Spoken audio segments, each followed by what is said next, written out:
Hello friends, welcome back to dolls vlogs. ఈరోజు 12th results వచ్చాయి కదా, పిల్లలందరికీ కూడా కంగ్రాచులేషన్స్. నాకైతే అసలు నమ్మబుద్ధే అవ్వట్లేదు మా పాపది అప్పుడే 12th అయిపోయింది అనేసి. ఎందుకంటే KG1లో ఫస్ట్ డే జాయిన్ చేసింది నాకు ఇంకా కళ్ళ ముందే ఉంది. యాక్చువల్లీ ఈ వీడియో నేను ఎప్పుడో అప్లోడ్ చేయాలి, కానీ రిజల్ట్స్ కోసం అని వెయిట్ చేశాను.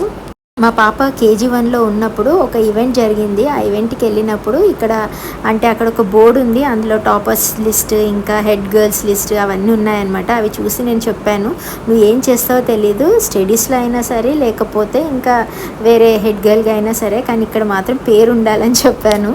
14 years తర్వాత మా పాప ఆ మాట గుర్తుంచుకొని, మమ్మీ నువ్వు చెప్పినట్టు ఇక్కడ పేరు తీసుకొచ్చి పెట్టాను చూడు అనింది. అలా అనేసి స్టడీస్ని మాత్రం నెగ్లెక్ట్ చేయలేదు, అన్నీ మేనేజ్ చేస్తూ ముందుకు తీసుకొని వెళ్ళింది పాపం. జస్ట్ మీతో నా హ్యాపీనెస్ షేర్ చేసుకుందాం అనేసి ఈ వీడియో అప్లోడ్ చేస్తున్నాను. Thank you so much for watching. Please share and subscribe. Bye.